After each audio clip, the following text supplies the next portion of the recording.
परवेज लाई साहब की तरफ भी गिराओ। वो इकबाल चौधरी को बाहर पड़ रही है, इकबाल चौधरी को बाहर पड़ रही है, इकबाल चौधरी को बाहर पड़ रही है,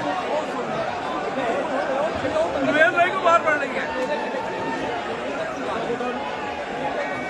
शुक्र बट मार रहा है। हाँ शुक्र बट ने मारा है। हाँ ये अमार के पीछे,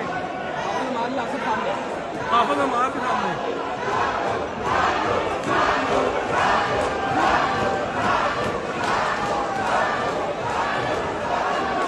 ये बकायदा तौर पर स्क्वायर मछली मंडी बना हुआ है। परवेज लाई को निकाल के लेके जा रहे हैं।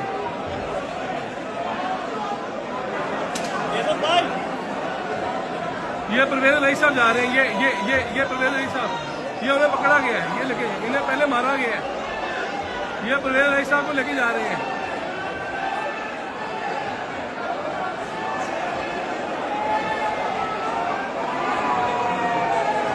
परवेज लाई को मार के निकाल दिए।